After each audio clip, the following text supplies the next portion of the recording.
Cars have been part of almost everyone's life in some way or another.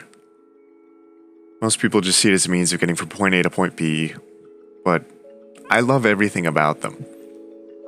So, I decided to make this video to tell you about it.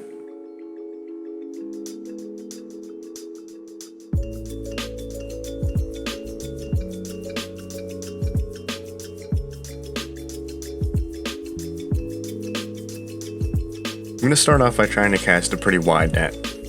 You must love classic cars, right? I mean, maybe you don't want one, but you have to admit seeing one is really special. Some winged dingo mobile from 1950-something is an easy way to bring a smile to anyone's face, car guy or not. Classic is certainly more than just a car by most people's standards. It's a piece of history, a relic, art. You can appreciate art, right?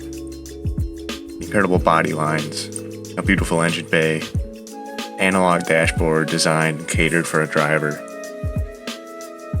You'd struggle to convince me that these aren't, in some sense, cool.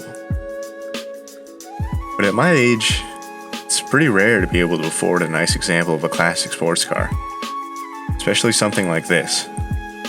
Handmade tube chassis, the high-powered Corvette motor, racing spec brakes, all hidden under a fiberglass chassis from the 50s.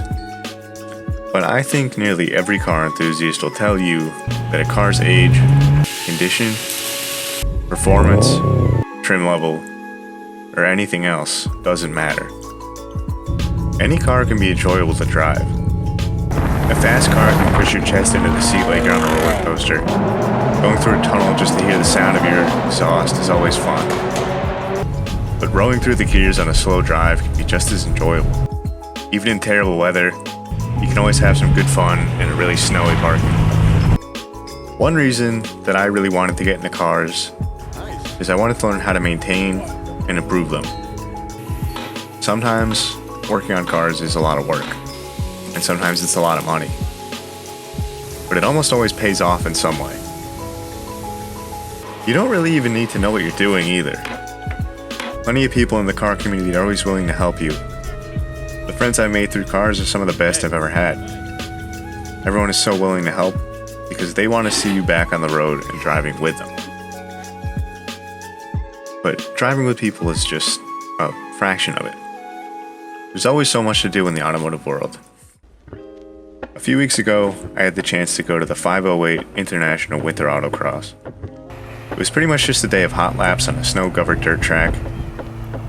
That day, I probably saw the most diverse group of vehicles and driving enthusiasts since I became one myself. People were driving almost everything. From a completely stock Mercedes station wagon to a factory-built off-road tractor. There were cars modified for show, and cars modified expressly to come drive here.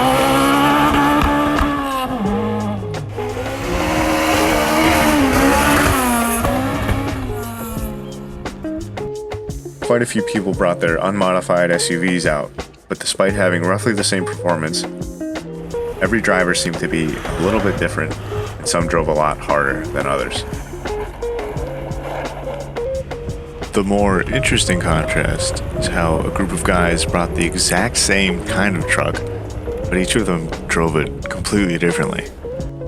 There were even a few curveballs, like a Tesla, which was eerily silent, or this rear-wheel drive Infiniti which was set up for racing on pavement, but remained competitive the whole day with a lot of drivers. But the best thing about this event is that nothing else mattered, except that everyone was having a good time. Nobody was recording lap times, nobody was making fun of anyone for not being a skilled driver. Nobody had to push their car more than they really felt comfortable. There was this one guy in a pretty well-built Ford Fiesta that had his day cut short, and he let his friend drive it, and shortly after run it off course, breaking an axle and a control arm. That guy drove the car to the event with no plans on how to get home, and a sizable parts bill in his future. But he still managed to have the biggest smile on his face out of anyone I saw there. Being a car enthusiast is a lot of fun, and I encourage anyone to try it. Figure out what you like, start going to shows, talk to people about their cars, or at the very least, enjoy driving somewhere.